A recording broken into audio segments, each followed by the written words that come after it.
పరిణయమాడగా రానందన్ విడుదల కలుగును వేచియుండుము, విడుదల కలుగును వేసియుండుము. నీ ప్రియవరుడు అరుదించునుగా సుందరవతి సంగమా, ప్రియుడేసు నిన్ పరిణయమాడగా రానందన్. సుందరవతి సంగమా, ప్రియుడేసు నిన్ పరిణయమాడగా రానందన్. పరిణయమాడగా రానందన్, పరిణయమాడగా రానందన్, పరిణయమాడగా రానందన్. సుందరవతి సంగమా, ప్రియుడేసు నిన్ పరిణయమాడగా రానందన్.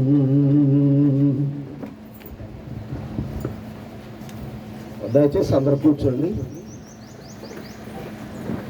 సహోదరులు చక్కని కీర్తన మన మధ్యన పాడి వినిపించారు. వారికి ప్రత్యేకమైనటువంటి వందనాలు తెలియజేస్తున్నాను ఈ కొడుకు తరఫున. మరి చివరిగా మనం సహోదరులు హైదరాబాద్ నుంచి వచ్చినటువంటి సహోదరులు డేవిడ్ పాల్ గారి ద్వారా వాక్యాన్ని వినబోతూ ఉన్నాం. వారు మాట్లాడటానికి ముందుగా సహోదరులు డి రవి గారు వచ్చి ప్రార్థన చేయాలని కోరుతున్నాను. జొన్నలగడ్డలో సేవ చేస్తున్నటువంటి సహోదరులు సిహెచ్ రవి గారు వచ్చి ప్రార్థన చేయాలని కోరుతూ ఉన్నాను. వారి ప్రార్థన తర్వాత సహోదరులు డేవిడ్ పాల్ గారు మాట్లాడతారు. 45 నిమిషాల పాటు సహోదరులు మన మధ్యలో మాట్లాడతారు. కాబట్టి ఆ చెప్పేటువంటి విషయాలు కూడా జాగ్రత్తగా ఆలకిద్దాము. 120 వరకు 120 వరకు ఇచ్చి భోజించారు. వేదికను అలంకరించినటువంటి దైవదాసులకు అలాగనే కూడి వచ్చిన మీ అందరికీ తండ్రి దేవునికి నామంలో వందనాలు తెలియజేస్తున్నాము. ప్రార్థన చేస్తున్నాము. సకల ఆశీర్వాదములకు కారణభూతుడా మా ప్రియ పరలోకపు తండ్రి, ఆయన ఇప్పటి వరకును మీ ప్రేమ చేత మీ యొక్క నామాన్ని ప్రకటించాలని, మీ యొక్క దివ్యమైన సంగతులను ప్రభుత్వం బోధించాలని బంధువులను, స్నేహితులను, ప్రియులు మా తండ్రి కుక్కల సాల్మాన్ గారికి యొక్క కుటుంబం, మా తండ్రి రాంబాయమ్మ గారు, వారు పిల్లలుగా మరి మా తండ్రి అనేక ప్రాంతాల నుంచి రక్త సంబంధులను, బంధువులను ఇక్కడికి చేర్చి మరి పిలిపించుకొని మీ యొక్క దివ్యమైన సంగతులు మా తండ్రి వారికి వినిపించాలని, ఈ లోకము శాశ్వతం కాదని పరలోకమే శాశ్వతమని, మరి ఈ లోకంలో మేము ఎలా జీవించాలో బోధించడానికి ప్రభా చక్కని వాక్య సందేశాన్ని మా ప్రియులు మరి శ్రీనివాస్ పాల్ గారి ద్వారా మొదటి తరగతిలో విన్నాం. ఆయన మా తండ్రి మరొక సోదరులు డేవిడ్ పాల్ గారు మాట్లాడుతూ ఉండగా మీ సన్నిధిని మాకు తోడుగా ఉంచారు. మరి వారు చెప్తున్నటువంటి సంగతులను శ్రద్ధగా వినడానికి మా తండ్రి వారి యొక్క హృదయాలను మా తండ్రి విప్పి మరి ప్రతి ఒక్క విషయాన్ని హృదయంలో దాచుకొని ఆయన ఈ లోకంలో శాశ్వతం కాదు జీవితం కనుక ఆయన మా తండ్రి మా పెద్దలు సాల్మాన్ గారు అలాగనే రాంబాయమ్మ గారు గుర్తు చెంది ఉన్నారు. వారి యొక్క మరణాన్ని జ్ఞాపకం చేసుకుంటూ మా తండ్రి ఈ లోకము శాస్త్రం కాదనేటువంటి వాస్తవాన్ని తెలుసుకున్న మరి ఇక్కడ చేరి వచ్చినటువంటి ప్రతి ఒక్కరూ సోదరులు చెప్తున్నటువంటి వాక్య భాగాలను తెలుసుకొని వాటిని మా తండ్రి మా జీవితాల్లో అనుసరించుకునే భాగ్యాన్ని అనుగ్రహించమని, ఈ యొక్క సమస్తము మీ మహిమార్థమే జరిగించుకోమని, సమస్త మహిమ ఘనత ప్రభావాలు మీకే ఆరోపిస్తూ ఈ ప్రార్థన మనవులు మా రక్షకుడు మీ ప్రియ కుమారుడైన యేసుక్రీస్తు పుణ్యనామంలో ప్రార్థిస్తూ అడిగి వేడుకుంటున్నాము తండ్రి. ఆమేన్.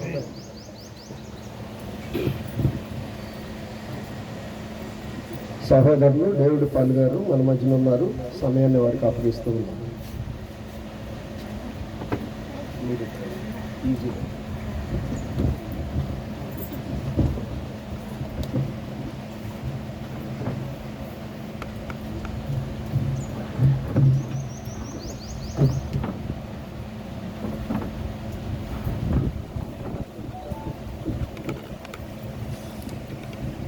క్రీస్తునందు ప్రియమైన సహోదరి సహోదరులకి శుభాభివందనలు. ఈ ప్రాముఖ్యమైనటువంటి సమయంలో మనం కొద్ది నిమిషంలో దేవుని వాక్యంలో ధ్యానించుకుందాం. అంతకుముందు మరి సోదరులు శ్రీనివాసరావు గారు నన్ను ఈ రీతిగా ఆహ్వానించున్నారు. రాత్రి 12 గంటలకి ఖమ్మం వచ్చాను. ఆయన చూపించినటువంటి ఆప్యాయత, ప్రేమ నిజంగా ఒక క్రైస్తవుడిగా చూపించాల్సినటువంటి అతనిలో ఉన్నటువంటి ప్రేమను మనం చూడగలము. అలాగనే ఈ మీటింగ్ పెట్టడానికి ఆయన ముఖ్య ఉద్దేశం ఏంటంటే, నాతో చెప్పినటువంటి మాట, నా బంధువులు ఎవరైతే ఉన్నారో వారు ఇంకా సత్యం తెలుసుకోనక అసత్యంలో బ్రతుకుతున్నారు, అసత్యంలో ఉన్నారు కనుక వారందరికీ సత్యం మీద తెలియచేయాలి అనేది ఆయన యొక్క తపన. ఆయన యొక్క ఉద్దేశం ఏంటంటే, మీ అందరికీ సత్యం మీద తెలియచేసి రక్షణ మార్గమును తెలియచేయాలనేటువంటి ఆ ఉద్దేశంతో ఈ యొక్క జ్ఞాపకార్థ కూడిక పెట్టి మీ అందరినీ పిలిపించి వాక్యం వినిపించాలనేదే ఆయన ఆలోచన విధానం. సో ఇప్పటిదాకా ఆయన చెప్పినటువంటి విషయాల్లో మీరు బాగా ఆలోచించి పరిశీలించినట్లయితే ఆయన బైబిల్కి వ్యతిరేకంగా మాట్లాడలేదు. బైబిల్ ఏదైతే చెప్పిందో, బైబిల్ ఏమైతే మాట్లాడిందో ఆ సంఘముల గురించే మాట్లాడింది, కానీ ఆయన కల్పితములు చెప్పలేదు. మనము ప్రారంభించుకునే ముందు ఒక విషయాన్ని మీకు తెలియచేసి ప్రారంభిస్తాను. 500 రూపాయల నోటు, ఈ పేపరు 2 పేపరా కాదా? 500 రూపాయల నోటు, ఈ పేపర్ 2 పేపరేనా? ఈ పేపర్ ఇచ్చి మిమ్మల్ని సరుకులు కొట్ల సూపర్ మార్కెట్కి వెళ్ళి మీరు సరుకులు తెచ్చుకోమని నేను ఈ పేపర్లు ఇచ్చిన అనుకో, మీరేమంటారు? బాగా వినండి, ఏమంటారు? ఇది నేను చెల్లుతుందంట, మీరేమంటారు? ఎందుకు చెల్లదు? అది పేపరే, ఇది పేపరే. 500 రూపాయల నోట్ ఏంది? పేపరేనా? ఇది పేపరే. ఆ పేపర్ కంటే ఇది ఇంకా క్వాలిటీ ఉంది. 500 రూపాయల నోట్ కంటే ఇది క్వాలిటీ ఉంది, కానీ ఇది చాలా 500 రూపాయల నోటు డబ్బు ఎందుకు చెల్లుతుందంటే, గవర్నమెంట్ చేత ముద్రింపబడింది, గవర్నమెంట్ ఆమోదించింది, దాని మీద రాష్ట్రపతి సంతకం ఉంటుంది. అది కాకుండా ఇంకొక నోటు ఎవడైనా తయారు చేస్తే దాన్ని ఏమంటారంటే దొంగ నోటు, ఆ వ్యక్తి దొంగోడు, అంతేనా?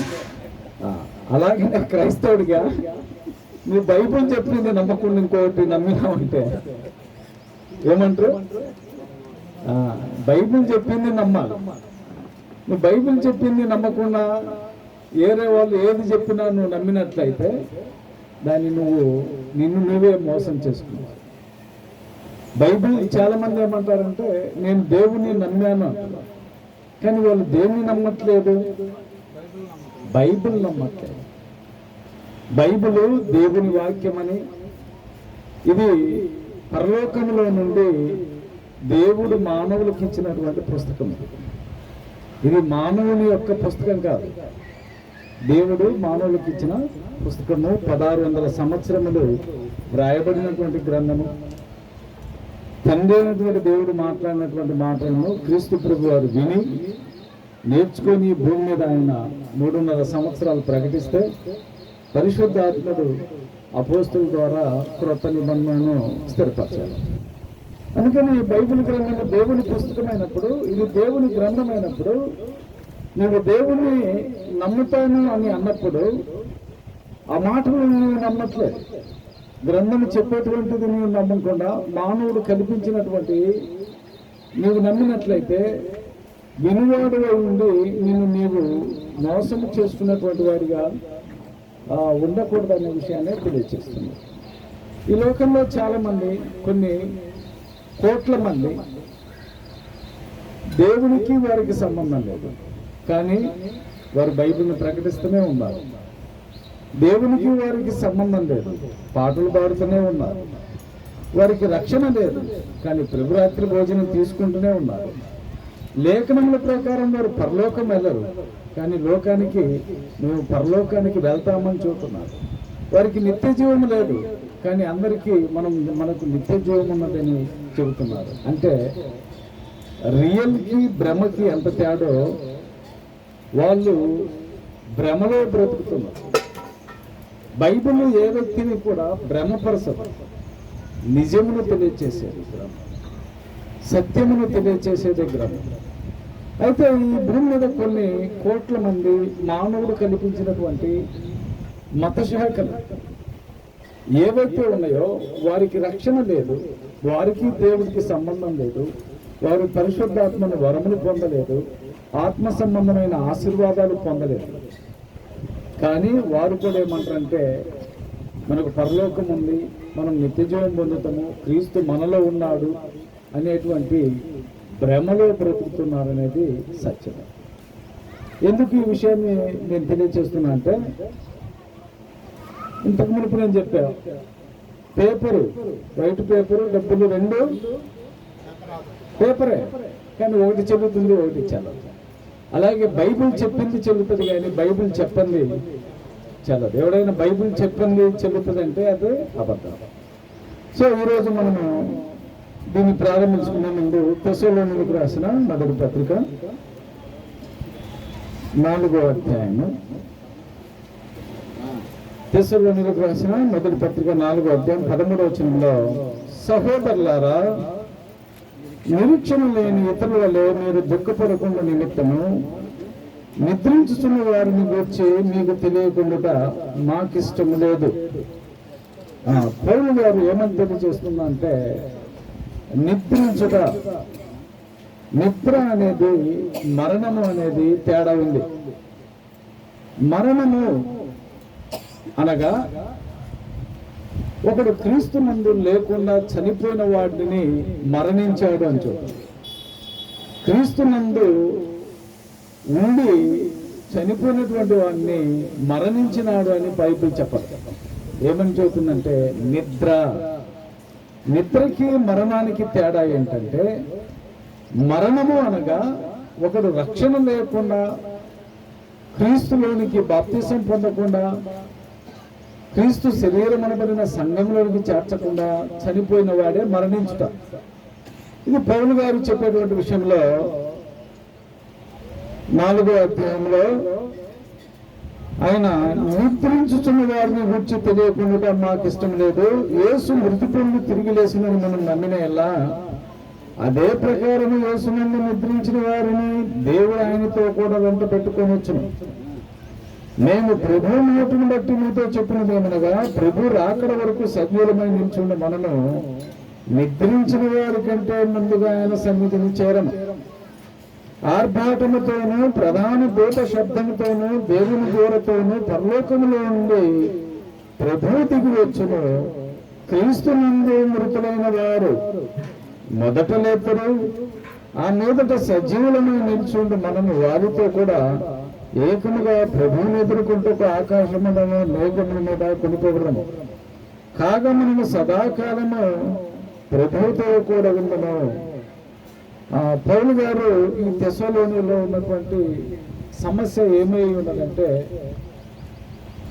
వారు ఒక అబద్ధపు బోధలో మీరు పడి ఉన్నారు.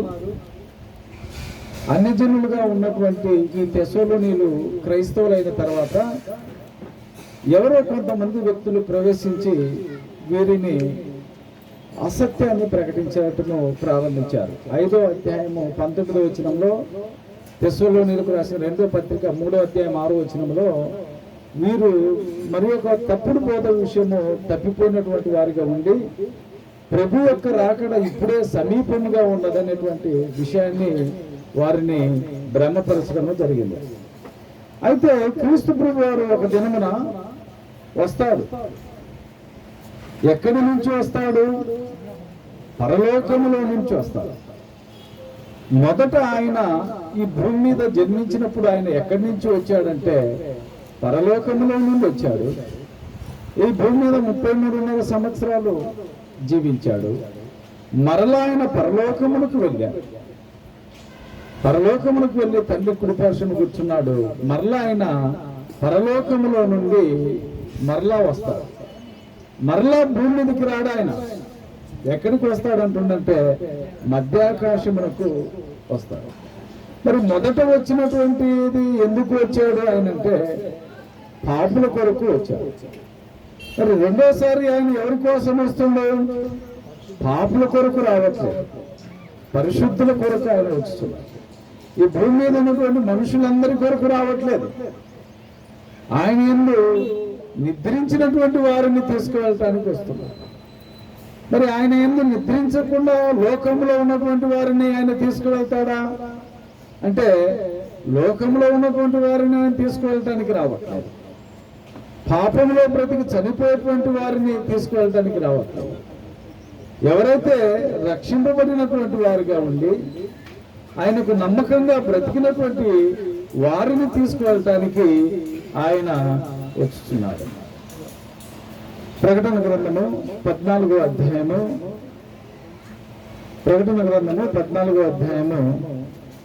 వచనంలో మనము లేఖనములు బాగా గమనించినట్లయితే, అంతటా ఇప్పటి నుండి ప్రభువునందు మృతి నుండి మృతులు ధన్యులు అని రాయము. పరలోకంలో నుండి ఒక స్వరము చెప్పగా వింటిని, నిజమే, వారు తమ ప్రయాసమును మాని విశ్రాంతి పొందిన వారు క్రియలు వారు వెంట పోవునని ఆత్మ చెప్పుచున్నాడు. ఇక్కడ మనం ఆలోచించినట్లయితే ప్రభువునందు అనే పదాన్ని మనం ఇంగ్లీష్ లో చూస్తే ఇన్ లార్డ్, నందు అనే పదాన్ని తర్జుమాదారులు చాలా సార్లు క్రొత్త నిబంధనలో ప్రభు నందు, క్రీస్తు నందు, యేసు నందు అంటే అర్థం ఏంటంటే క్రీస్తులో అని అర్థం. ప్రభు నందు అనే పదానికి, ఇన్ అనేటువంటి పదానికి క్రీస్తులో నిద్రించినటువంటి వారు, క్రీస్తులో మృతి పొందినటువంటి వారు ధన్యులు. మళ్ళీ ప్రభునందు నిద్రించినటువంటి వారు ధన్యులు ఎందుకని చెప్పాడంటే ప్రభునందు నిద్రించినటువంటి వారికి మాత్రమే నిత్య జీవం ఉంది కనుక వారు ధన్యులు. మళ్ళీ ప్రభునందు లేనటువంటి వారు అనగా క్రీస్తులో లేనటువంటి వారు, క్రీస్తులో అనే పదానికి అర్థం ఏమిటి అని మనం ఆలోచన చేస్తే, క్రీస్తులోనికి ఒక వ్యక్తి ఎలా ప్రవేశించాలి? క్రీస్తులోనికి ఒక వ్యక్తి ఎలా ప్రవేశించాలి అంటే ఒక వ్యక్తి మొట్టమొదట సువార్త వినాలి. సువార్త అనేది వినాలి. రోమపత్రిక 10:10లో వినుట వలన విశ్వాసము కలుగును, అది క్రీస్తుని గురించినటువంటి మాటలు వినాలి. సువార్త అంటే ఏమిటి అంటే క్రీస్తు యొక్క మరణ సమాధి పునరుత్థానమును సువార్తను పిలువబడింది. కొరింథీయులకు రాసిన మొదటి పత్రిక 15వ అధ్యాయము 3వ వచనం. అయితే వినుట వలన ఆ వ్యక్తికి ఏం కలుగుతుందంటే విశ్వాసము కలుగును. హెబ్రీ పత్రిక 11వ అధ్యాయము 6వ వచనములో విశ్వాసం లేకుండా దేవునికి ఇష్టం ఉండట అసాధ్యము అని చూస్తుంది. అంటే విన్నటువంటి వారికి ఏమి కలుగుతుంది అంటే విశ్వాసం కలుగుతుంది. విశ్వసించినటువంటి వ్యక్తి ఏం చేయాలంటే మారు మనసు పొందాలి. మారు మనసు అనగా అర్థం ఏమిటంటే ఒక వ్యక్తి పూర్వము తను చేసిన పాపము నిమిత్తము మారు మనసు పొందాలి అని తెలియజేస్తుంది. లూకాసు వార్త 13వ అధ్యాయము 3-5 వచనాల్లో ప్రభు ఏమంటుందంటే మీరు మారు మనసు పొందని వల్ల మీరందరూ అలాగనే నశించిపోతారని చెప్పారు. అపోస్తుల కార్యం 17వ అధ్యాయం 30-31 వచనంలో ఆ జ్ఞాన కాలంలో వారు చూడనట్టు ఉండను, కానీ ఇప్పుడైతే అంతటా అందరూ మారు మనసు పొందాలనేది అది ఆజ్ఞాపింపబడింది. పెంతెకోస్తు పండుగ దినాన 3000 మంది భక్తిపరులైనటువంటి యూదులు వచ్చినప్పుడు అపోస్తుల కార్యం 2వ అధ్యాయం 36వ వచనంలో పేతురు ప్రసంగం చేసినప్పుడు 3000 మంది విని వారి హృదయంలో నొచ్చుకున్నప్పుడు పేతురు ఆయన ఏమన్నంటే మీరు మారు మనసు పొంది పాప క్షమాపణ నిమిత్తము బాప్తిసం పొందన్నారు. ఒకడు మారు మనసు పొందకుండా దేనికి మారు మనసు పొందాలి అంటే పాప క్షమాపణ నిమిత్తం మారు మనసు పొందాలనేటువంటి విషయాన్ని తెలియజేస్తున్నారు. అయితే తర్వాత ఒప్పుకోవాలి. ఏమని ఒప్పుకోవాలని లేఖనం చదువుతుందంటే రోమపత్రిక 10వ అధ్యాయము 9-10 వచనాల్లో యేసు ప్రభువు అని నోటితో ఒప్పుకొని హృదయంలో విశ్వసించు అని విశ్వసించినప్పుడు నీవు రక్షింపబడతావు. పెంతెకోస్తు పండుగ దినాన మీరు సిలువ వేసిన యేసును దేవుడు క్రీస్తుగాను ప్రభువుగా నియమించాడు. 3000 మంది ఆయన్ను క్రీస్తుగాను ప్రభువుగాను ఒప్పుకున్నట్లుగా రాయబడి ఉంది. ఒప్పుకున్నటువంటి వ్యక్తి బాప్తిసం పొందాలి. బాప్తిసం అనబడినది ఆజ్ఞ. బాప్తిసం ద్వారా ఏం కలుగుతుందంటే రక్షణ కలుగుతుంది. ప్రభు చెప్పినటువంటి ఆజ్ఞ మార్కు సువార్త 16:16లో నన్ను బాప్తిసం పొందేవాడు రక్షించబడును, నమ్మని వానికి శిక్ష విధించబడును. ఈ బాప్తిసం పొందటము అనేది క్రీస్తు మరణ సమాధిలోనికి ప్రవేశించటము. రోమాపత్రిక 6:3-6 బాప్తిసం ద్వారా మనం ఎక్కడికి ప్రవేశిస్తున్నామంటే బాప్తిసం ద్వారా ఆయన యొక్క మరణములోనికి, సమాధిలోనికి, పునరుత్థానంలోనికి ప్రవేశించినటువంటి వారే ఆయనలోనికి. ఆయనలో అనే పదానికి మనం అర్థం చేస్తే క్రీస్తులోనికి, క్రీస్తులో ఉన్నటువంటి వారు ధన్యులు. అంటే లోకంలో ఉన్నటువంటి వాడు ధన్యుడు కాదు, రక్షింపబడినటువంటి వాడు ధన్యుడు. గలతీ పత్రిక 3:27లో క్రీస్తులోనికి బాప్తిసం పొందిన మనం అందరము క్రీస్తుని ధరించుకొని ఉన్నాము అనగా ప్రకటన గ్రంథంలో మనము ఈయన చెప్పినటువంటి భావం ఏమిటి అంటే ప్రభునందు నిద్రించినటువంటి వారు ధన్యులంటే లోకంలో ఉన్నటువంటి వాడు ధన్యుడు కాదు, రక్షణ లేకుండా చనిపోయినటువంటి వాడు ధన్యుడు కాదు. మరి ఎవరు ధన్యులు? ప్రభునందు ఉండాలి. ప్రభునందు ఉండాలంటే ఒక వ్యక్తి వినాలి, విశ్వసించాలి, మారుమనసు పొందాలి, ఒప్పుకోవాలి, బాప్తిసం పొందాలి, పాపక్షమాపణ. ఆ బాప్తిసం పొందినటువంటి వాడే క్రీస్తునందు ఉంటాడు. ఒకవేళ బాప్తిసం పొందినటువంటి వాడు ప్రభువునందు బయట ఉండను. పరిశుద్ధులు అనే పదానికి అర్థం ఏంటంటే సంఘము పరిశుద్ధులుగా పిలువబడింది. సంఘమే పరిశుద్ధులు. కొరింథీయులకు రాసిన మొదటి పత్రిక 1:1-2 పరిశుద్ధపరచబడి పరిశుద్ధులుగా ఉండటానికి పిలువబడినటువంటి వారు. అయితే క్రీస్తు ప్రభు వారు వచ్చేది ఎవరి కోసం వస్తున్నాడు? ఆయన యందు నిద్రించినటువంటి వారిని అనగా పరిశుద్ధులను తీసుకువెళ్ళటానికి ఆయన వస్తున్నాడు. కానీ ఒకవేళ పరిశుద్ధులుగా లేనటువంటి వారిని ఆయన తీసుకువెళ్ళడు. అనగా బాప్తిసం పొందినటువంటి నిన్ను ఎవరు సంఘంలోనికి చేరుస్తారంటే ప్రభువు యొక్క సంఘంలోనికి ప్రభు చేరుస్తాడు. మనము పెంతెకోస్తు పండుగ దినమున సంఘము స్థాపించబడింది. అది ఎలా స్థాపించబడింది? సంఘం అంటే నిత్య సంకల్పంలో దేవుని యొక్క ఏర్పాటు. క్రీస్తు సంఘం అనబడినది ఒక మానవ కల్పితము కాదు. జగత్తు పునాది వేయబడక మునుపు దేవుని యొక్క ఆలోచనలో ఉన్నటువంటిది. దేవుడు అది ఎవరికి బయలుపరిచాడంటే అపోస్తలులకు బయలుపరిచాడు. ఎఫెసీ పత్రిక 1:4-6 ఆ విషయాన్ని అపోస్తలులకు తెలియజేశాడు. పాత నిబంధనలో ఉన్నటువంటి ప్రవక్తలు ప్రవచించారు. ప్రవచనాలలో ఎక్కడంటే యెషయా ప్రవచించాడు. అంత్యదినములలో పర్వతముల పైన యెహోవా మందిర పర్వతము స్థిరపరచబడును, ప్రవాహం వచ్చినప్పుడు సమస్త అన్యజనులు దానిలోనికి వచ్చేది. దాని భావం ఏంటంటే అంత్యదినములు అనగా ధర్మశాస్త్రానికి అంత్యదినములలో జెరూషలేములో అనగా సీనాయి పర్వతం మీద ఆయన సంఘము స్థాపించబడుతుంది. ఆ సంఘము వ్యాపించి భూమి మీద ఉన్నటువంటి సమస్త అన్యజనులు దానిలోనికి వస్తారు. ఎక్కడంటే యోబేలు.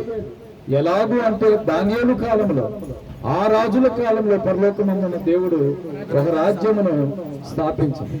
ఆ రాజ్యమును గుర్చినటువంటి చట్టము ఎవరికి బయలుపరిచాడంటే ఇర్మియాకు తెలియజేశాడు. ఇర్మియా గ్రంథం 31-33 హేజ్కేలుకు ఎలా బయలుపరిచాడంటే కాపరిగా, జకర్యాకు యాజకుడిగా బయలుపరిచాడు. దానిని బాప్తిసం ఇచ్చే యోహాను సిద్ధపాటు చేశాడు. మత్తయి సువార్త 3:3 ఇదిగో పరలోకపు రాజ్యము సమీపించి ఉన్నాడని చెప్పాడు. మత్తయి పరలోకపు రాజ్యం అని చెప్పాడు, మార్కు దేవుని రాజ్యం అని చెప్పాడు. ఆ పరలోకపు రాజ్యాన్ని క్రీస్తు ప్రభువారు 3.5 సంవత్సరాలు ప్రకటించి ఆయన ఆ పరలోకపు రాజ్యం గురించే క్రీస్తు ప్రభువారు వాగ్దానం చేశాడు. మత్తయి సువార్త 16-18 ఆ వాగ్దానం చేసి ఆయన పెంతెకోస్తు పండుగ సంఘమును స్థాపించాడు. ఆ సంఘంలోనికి 3,000 మంది చేర్చబడ్డారు. అపోస్తలుల కార్యం 2:47 సంఘము ఉనికిలోనికి వచ్చింది, అది వ్యాపించింది. ఈ భూమి మీద ఒక్కటే సంఘముగా ఉంది. అదే క్రీస్తు సంఘముగా పిలువబడుతుంది. చివరికి దీని గమ్యస్థానం మరలా ఎక్కడికి అంటే మరలా నిత్య జీవం. అంటే నిత్య జీవం ఎందుకు ఈ నిత్య జీవం అంటే దేవుడు అనాది సంకల్పంలో నిత్యత్వంలో ఆలోచన చేసినది దేని కొరకు అంటే నిత్యత్వం కొరకు ఆలోచన చేశాడు. అదే క్రీస్తు సంఘమైనది. అయితే దానిలోనికి నువ్వు చేర్చబడకుండా ఉన్నట్లయితే నీకు క్రీస్తుకు సంబంధం లేదు, నీకు దేవునికి సంబంధం లేదు, నీకు నీలో పరిశుద్ధాత్మని వరము ఉండదు. నువ్వు బ్రతుకుచున్నావు కానీ భ్రమలో బ్రతుకుచున్నావు. నేను కూడా బైబిల్ చదువుతున్నాను, నేను పాటలు పాడుచున్నాను, నేను ప్రార్థన చేయుచున్నాను, నేను కూడా ప్రభురాత్రి భోజనం తీసుకుంటున్నాను, అయితే ప్రభు వచ్చినప్పుడు నేను కూడా ఎత్తబడతాను అనేటువంటి నిజమైన జీవితము కాకుండా భ్రమలో బ్రతుకుతున్నావు. భ్రమ ఎప్పటికీ కూడా నిజము కాదు. భ్రమ నిన్ను నీవు మోసం చేసుకునేది. భ్రమ అనేది ఏముంటది? నిజము కాదు. నీవు నిజానికి బయట ఉండి నిజములాగా జీవించుతూ ఏమి చేస్తున్నావు అంటే నిన్ను నీవే మోసము చేసుకుంటున్నావు. ఎక్కడికి వెళ్లకుండా మోసం చేసుకుంటున్నావు? నిత్య జీవమునకు వెళ్లకుండా నాశనమునకు వెళ్ళటానికి నీకు నీవే భ్రమలో బ్రతుకుతున్నావు అనేటువంటి విషయాన్ని గుర్తుంచుకోవాలి. ఇప్పుడు నిద్రించిన వారు ఎక్కడున్నారు? నిద్రించిన వారు ఎక్కడ ఉన్నారు? కొంతమంది పరదేశంలో ఉన్నారు అంటారు, కొంతమంది పరలోకానికి వెళ్ళారని చెప్తారు. పరలోకంలోనికి ఎవరు ఇంతవరకు ఎక్కలేరు.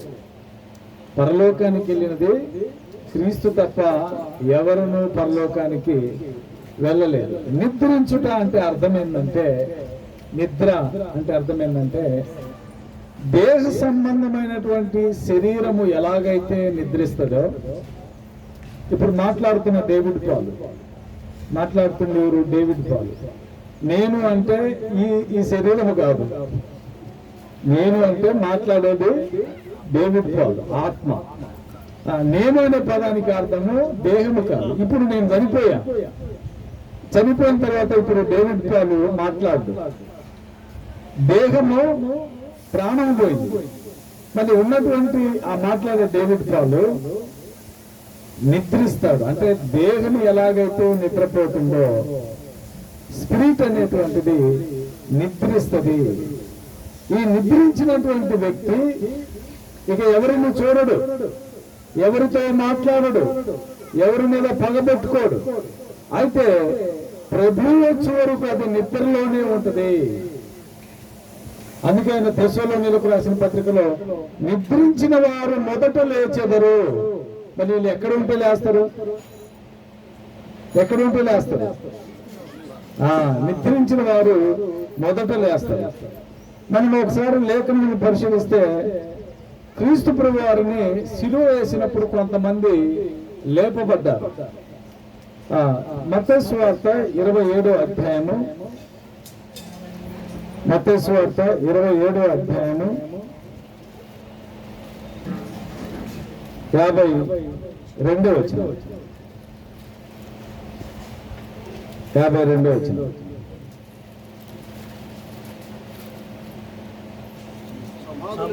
సమాధులు తెరవబడను, నిద్రించిన అనేక మంది పరిశుద్ధుల శరీరములు వారు సమాధులలో నుండి బయటకు వచ్చి ఆయన లేచిన తర్వాత పరిశుద్ధ పట్టణంలో ప్రవేశించి అనేకులకు అగపడి. వీళ్ళు ఎవరనగా సంఘము స్థాపించబడక మునుపు, అంతకు మునుపు ఎవరైతే పరిశుద్ధంగా బ్రతికారో ఆ పరిశుద్ధంగా బ్రతికినటువంటి వాళ్ళు లేపబడ్డారు.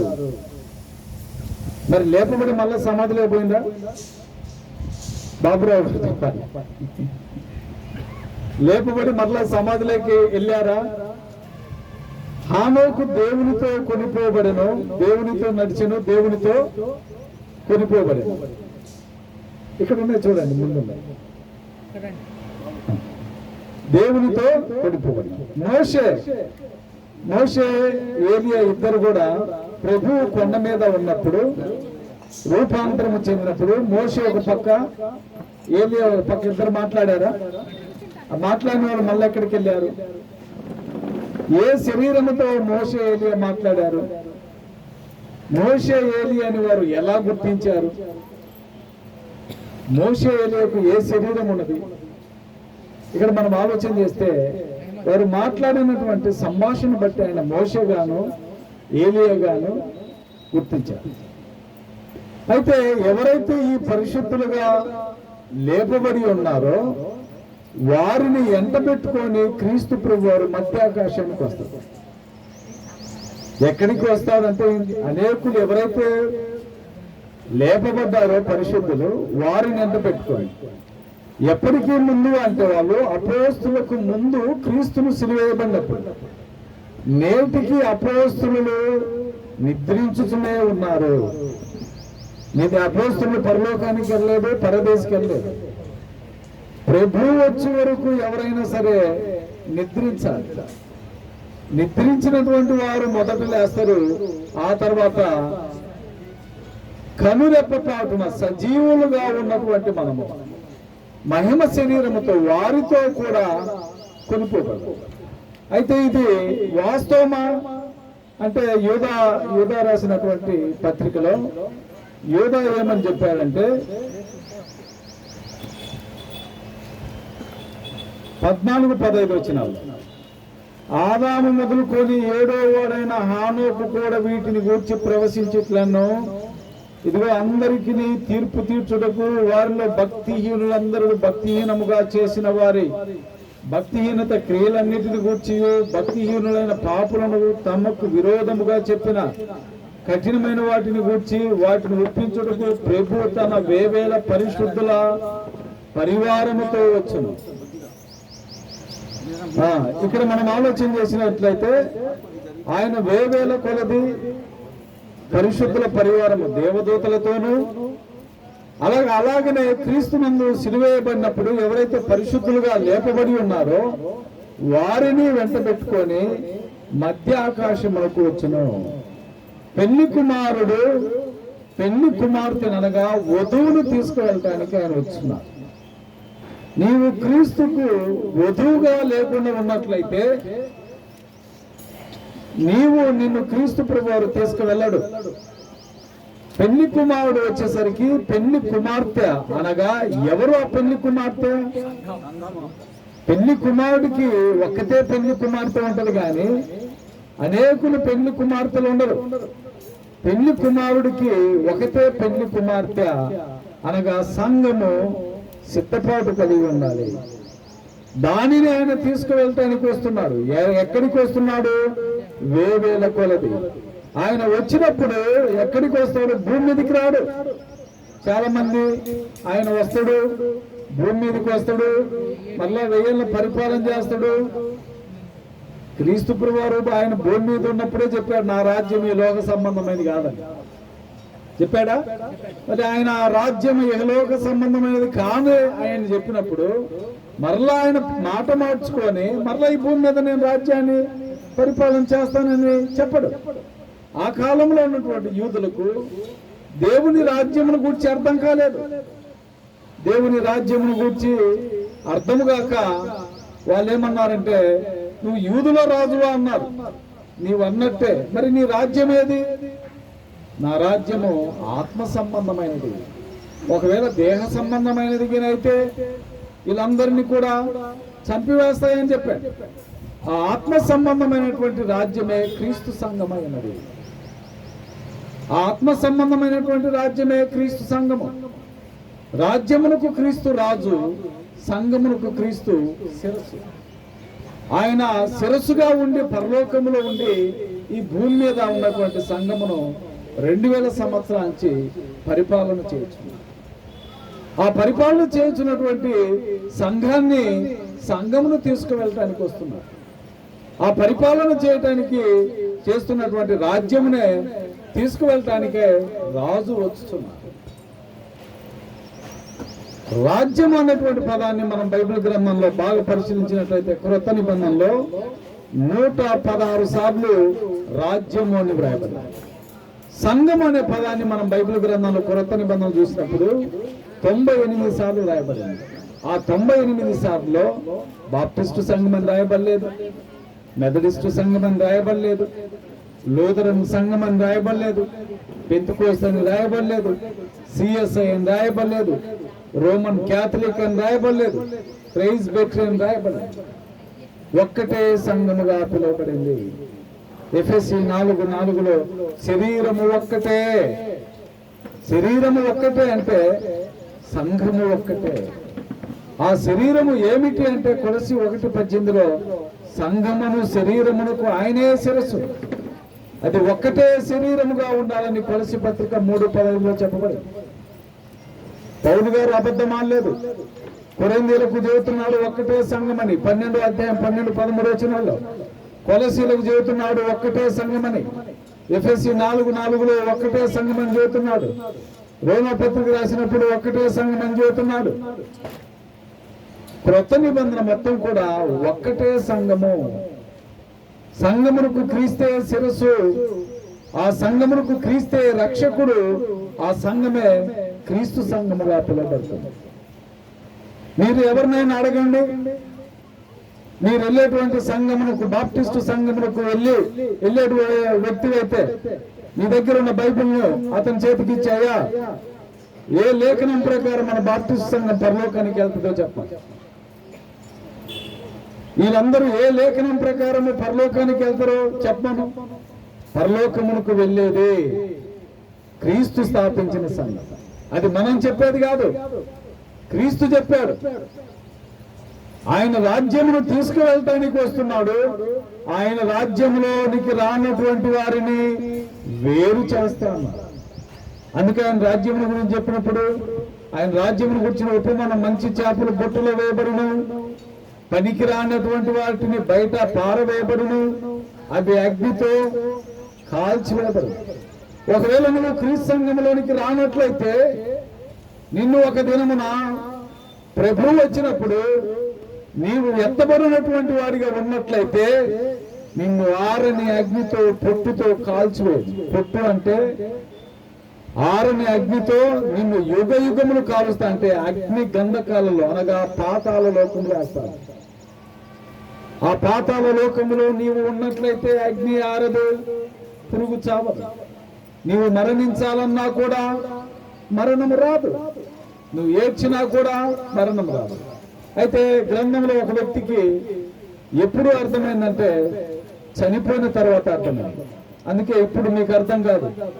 ఒకవేళ క్రీస్తు సంఘం సత్యము, ఇదే సత్యం అని చెప్పినప్పుడు మీరు లెక్కలేని తనంగా విని శ్రద్ధగా వినకుండా చనిపోయినట్లయితే ధనవంతుడు ఒకడు ఉన్నాడు, లాజరు ఒకడు ఉన్నాడు. ఉన్నాడా లేదా? లూకాసు వార్త 16వ అధ్యాయంలో ఈ లేఖనాలను మనం బాగా పరిశీలిస్తే ఆయన ఏమంటున్నాడంటే, అయ్యా అబ్రహామా, 16వ అధ్యాయము 18 నుంచి 19 నుంచి మనము చదివినట్లయితే, ధనవంతుడు ఒకడును, అతడు ఊదా రంగుపు బట్టలను సన్నపు నార వస్త్రము ధరించుకొని ప్రతిదినము బలుగా సుఖపడుచుండవాడు. లాజరము ఒక దరిద్రుడును, వాడు కురుపులతో నిండిన వాడే ధనవంతుని ఇంట వాకిట పడి ఉండెను. అతని బల్ల మీద నుండి పడు రొట్టె ముక్కల్లో ఆకలి తీర్చుకొని కోరెను.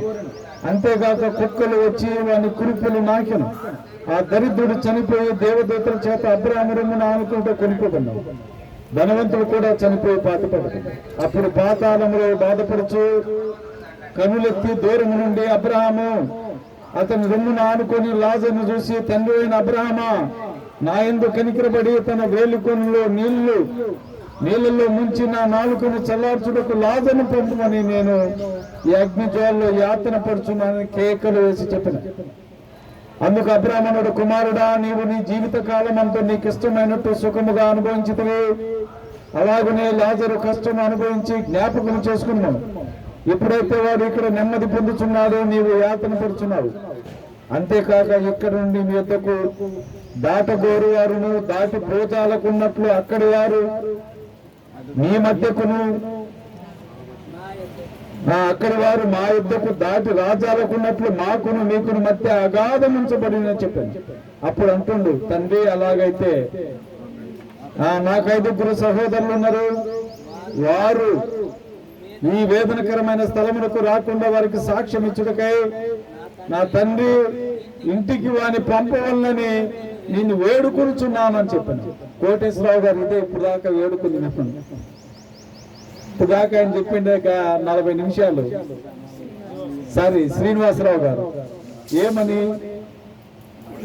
అంటే ఈయన ధనవంతుడని కాదు, శ్రీనివాసరావు గారు ధనవంతుడని కాదు. ఆయన వేదన ఎందుకంటే మీరు కూడా ఒకప్పుడు ఆయన పెందుకోసలో ఉండి అసత్యంలో బ్రతికి సత్యము తెలియకుండా పడ్డ వేదన ఉందే, ఆ వేదనను మీకు జ్ఞాపకం చేసి ఉండి సత్యం మీరు తెలుసుకోవాలి. ఆయన పడిన వేదన ఏంటంటే వాళ్ళ తండ్రి గారు సత్యము తెలుసుకోకుండా చనిపోయారు. మీరు అలా చనిపోకూడదు. అలా చనిపోయినట్లయితే ఇదిగో ఇక్కడ రాయబడినటువంటి ధనవంతుడి పరిస్థితి ఎలాగుంటుందో మీ పరిస్థితి అలాగుంటుంది. ఆ ధనవంతుడు కూడా అన్నాడు, ఆయన అంటున్నాడు, అందుకు అబ్రహామా వారి యొద్ద మోషేయు ప్రవక్తలు ఉన్నారు, వారి మాటలు వినవలనని అతనితో చెప్పగా అతడు తండ్రి అయిన అబ్రహామా అలాగనవద్దు, మృతులలో నుండి ఒకరు వారి వద్దకు వెళ్ళిన వారు మారు మనసు పొందునని చెప్పాను.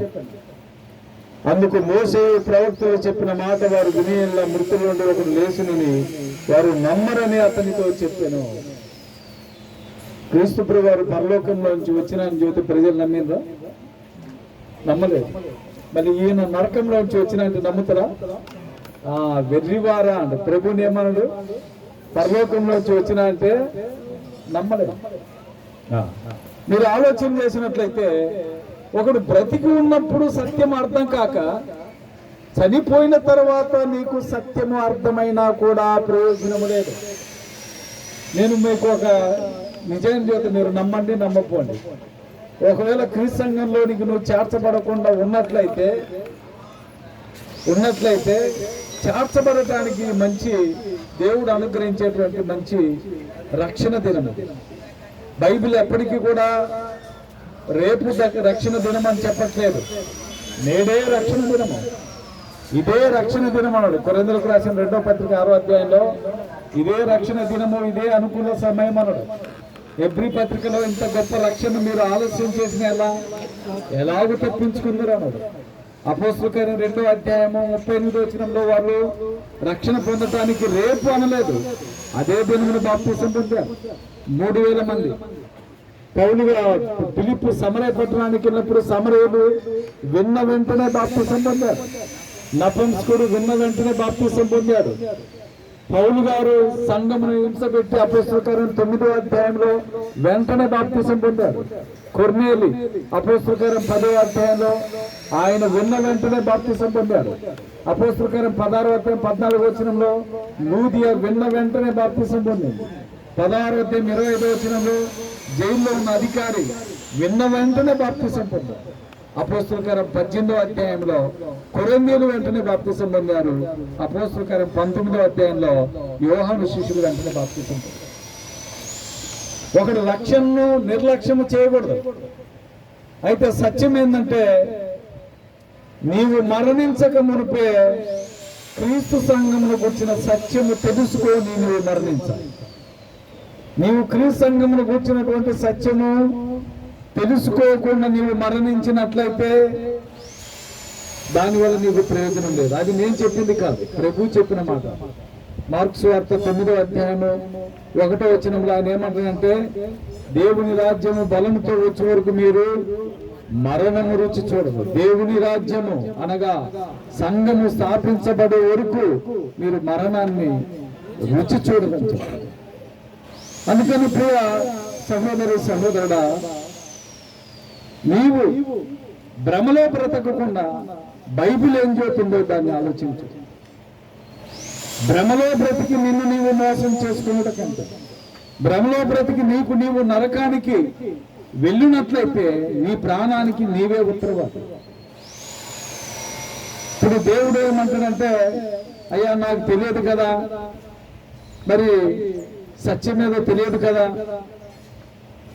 మరి నన్ను క్షమించు అంటే ఆయన క్షమించడు. తెలుసుకోకపోవటము నీ బాధ్యత. ఎందుకు తెలుసుకోకపోవటము?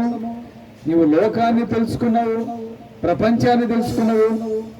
దేవుడు తన గ్రంథమును వ్రాయించాడు, నీ చేతిలో పెట్టాడు. కానీ నువ్వేం చేస్తున్నావు అంటే వ్రాయించినటువంటి గ్రంథాన్ని నమ్మకుండా మానవుడు కల్పించినటువంటి నమ్మాడు. అలాగనే చాలా మంది ఇప్పటికీ ఏమంటున్నారంటే అసలు పునరుత్థానమే లేదండి, మృతులకు పునరుత్థానము కలగదు. మృతులకు పునరుత్థానము ఎక్కడుంటే కలుగుతుందంటే క్రీస్తు సంఘములో ఉంటే పునరుత్థానం కలుగుతుంది.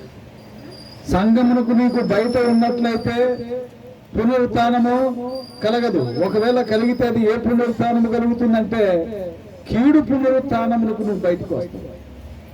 మేలు చేసిన వారు మేలు పునరుత్థానమునకును, కీడు చేసిన వాళ్ళు కీడు పునరుత్థానములకు వస్తారు. అయితే ఈ లోకంలో చాలా మందిని మనం అన్ని జనులను పరిశీలించినప్పుడు వాళ్ళు ఏమంటారంటే అసలు మృతులు పునరుత్థానమే లేదు. ఈ సమస్య కొరింథీలో ప్రారంభమైంది. దీన్ని బోధించినటువంటి వ్యక్తులు తప్పుడు బోధ ఎవరు బోధించారంటే మొదటి శతాబ్దంలో హుమేనీయును ఫిలేత్ అనేటువంటి ఇద్దరు వచ్చారు. వాళ్ళు పునరుత్థానము గతించిందని చెప్పుచు విశ్వాసం నుంచి తొలగిపోయి అనేకుల విశ్వాసాన్ని చెరపడం ప్రారంభించారు. ఆ హుమేనీయును ఫిలేత్ లాంటి ఆ ఫిలేతు వాళ్ళు ఎక్కడికి తీసుకెళ్లారంటే ఈ బోధను కొరింథీ పట్టణానికి తీసుకెళ్లారు. కొరింథీ పట్టణానికి తీసుకెళ్ళినప్పుడు కొరింథీలు చివరికి ఏమని అర్థం చేసుకున్నారంటే మొదటి పత్రిక 15వ అధ్యాయంలో 15వ వచనములో 12 నుంచి క్రీస్తు మృతులలో నుండి లేపబడి ఉన్నాడని ప్రకటింపబడుచుండగా మీలో కొందరు మృతులు పునరుత్థానము లేదని ఎట్లు చెప్పుచున్నారు. ఆ మృతులు పునరుత్థానము లేని వల్ల క్రీస్తు కూడా లేపబడి ఉండలేదు. మరియు క్రీస్తు లేపబడి ఉండడం వల్ల మేము చేయు ప్రకటన వ్యర్థమై ఉన్నది.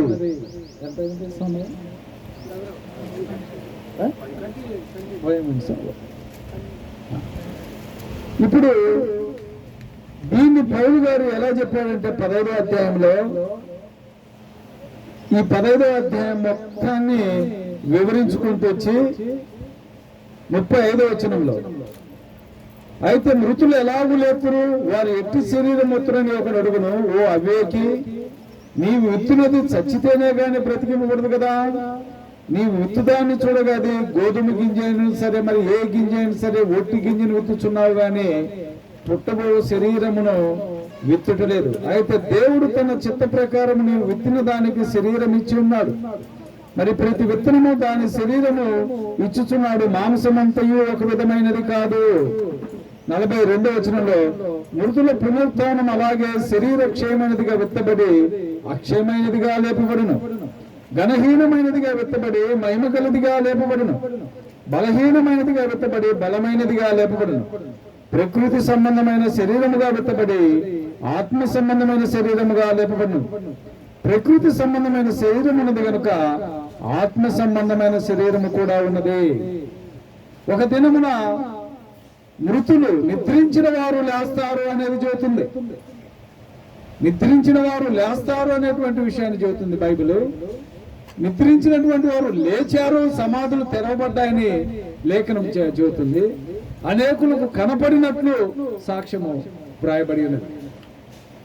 అయితే ఈ నిద్రించిన వారు లేస్తారు అనగా భూమి మీద ఉన్నటువంటి చనిపోయినటువంటి వారందరూ ఒక దినమున లేపబడాలి. ఎందుకనగా భూలోకమునకు తీర్పు తీర్చేటువంటి ఒక దినము నిర్ణయింపబడి ఉన్నది.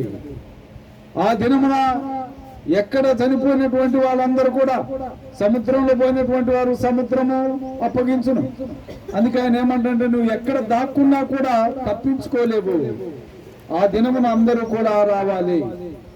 మరి వచ్చినప్పుడు నువ్వు ఎక్కడ ఉంటే ఆయనతో వెళ్తావు, ఎక్కడ ఉంటే నీవు విడవబడతావు అనేది నువ్వు బాగా గమనిస్తున్నట్లయితే నీకు క్రీస్తుకు సంబంధము కలిగి ఉంటే, నీకు క్రీస్తుకు సంబంధం ఎప్పుడు ఉంటది అంటే ఆయన శరీరమనబడిన సంఘములో నీవు అంటు కట్టబడినప్పుడు మాత్రమే సంబంధం ఉంటుంది.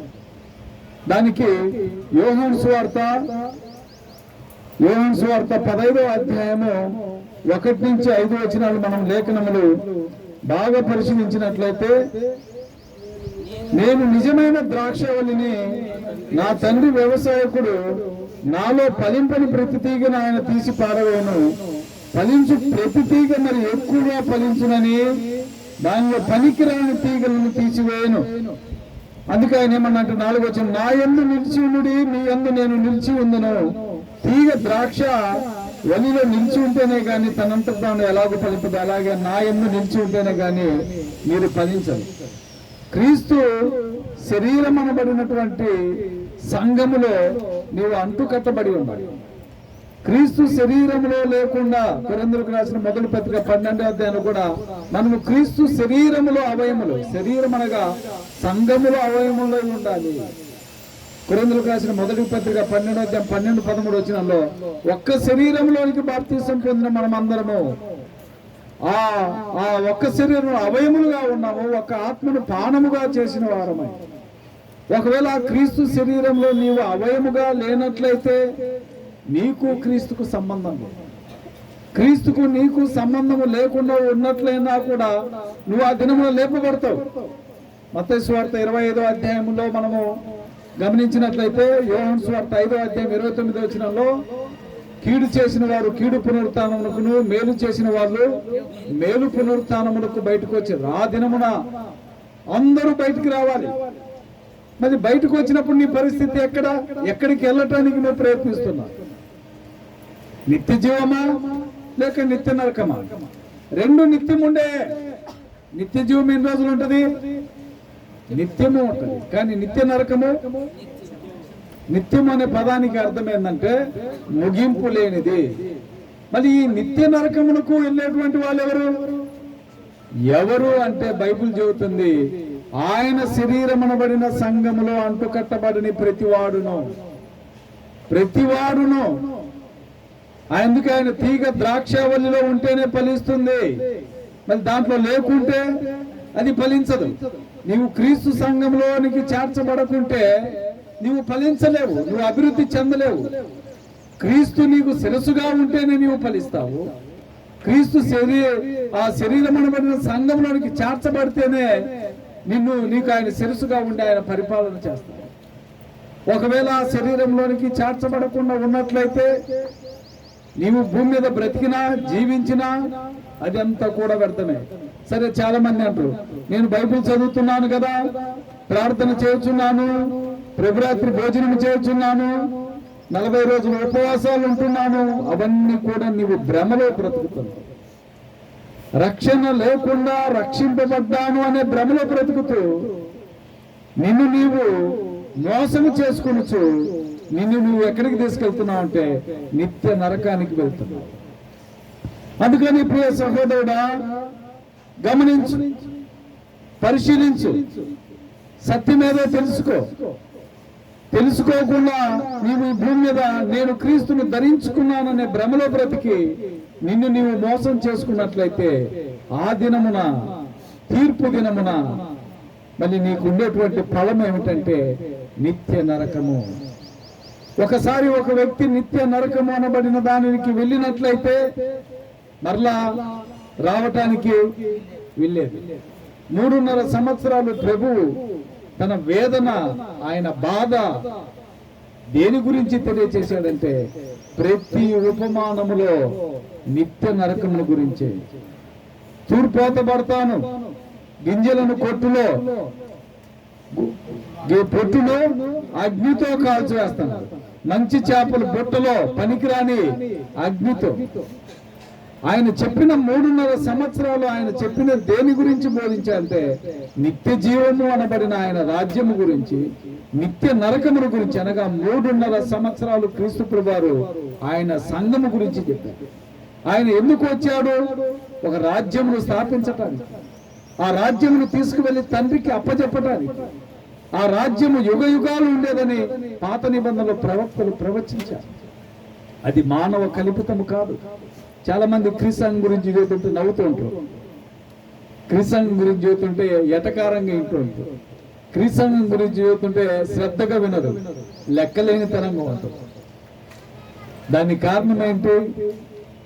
నీలో శ్రద్ధ లేకపోవటము, సత్యమును నీవు శ్రద్ధగా వినలేకపోతున్నావు అంటే ఒకవేళ సత్యమును నీవు శ్రద్ధగా విని దానికి లోబడలేదు అంటే ఇంత గొప్ప రక్షణ నిర్లక్ష్యం, అంటే నీవు రక్షణను నిర్లక్ష్యం చేయొచ్చును అని దాని భావం.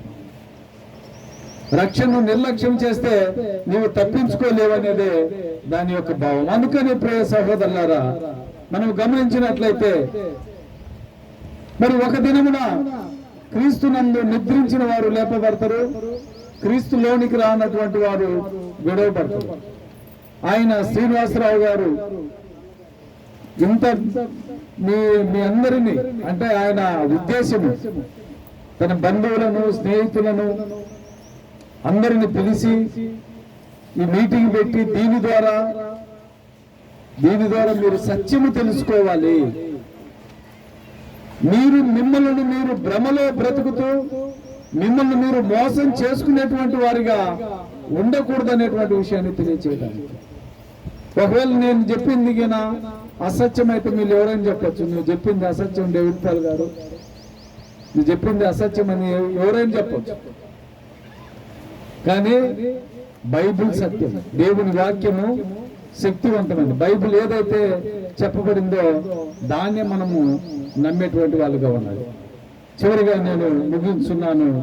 ఒకవేళ క్రీస్తు సంఘం అనేటువంటి సత్యంలోనికి నువ్వు రానట్లయితే ఒక దినమున నీవు లేపబడతావు, కీడు పునరుత్థానం, నిత్య నరకానికి నీవు లేపబడతావు, నిత్య జీవానికి మాత్రం నువ్వు లేపబడవు. క్రీస్తు సంఘము మాత్రమే పరలోకానికి వెళ్తుంది. క్రీస్తు సంఘము కాకుండా పరలోకానికి ఈ భూమి మీద ఎవడైనా వెళ్తాదని చెప్పినట్లయితే వాడు ఫలాని లేఖనం ప్రకారం వెళ్తుందని నిరూపించడం.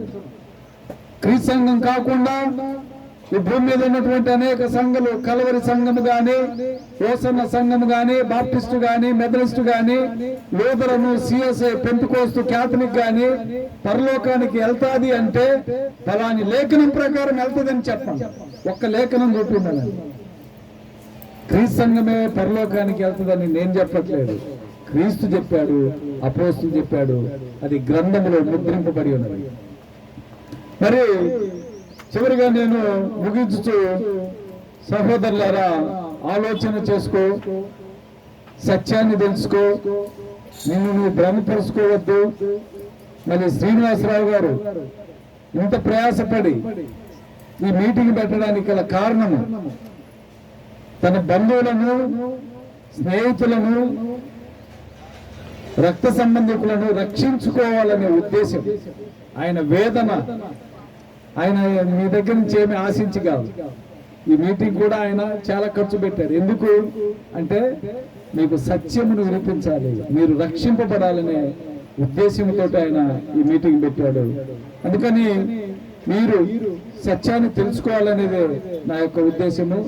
మరి యొక్క సమయంలో 1 దాటింది కాబట్టి ఈ యొక్క సమయాన్ని ముగిస్తున్నా. ఈ అవకాశం ఇచ్చినటువంటి శ్రీనివాసరావు గారికి, ఆయన కుటుంబ సభ్యులకి, మరి ఒక దినమున మనము వాళ్ళ మదర్ అమ్మగారిని ఒక దినమున మనము చూస్తాము.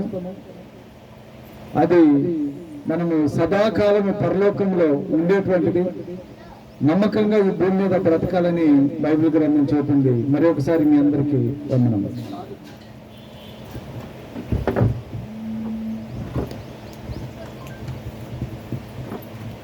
ఇప్పటి వరకు సహోదరులు డేవిడ్ పాల్ గారు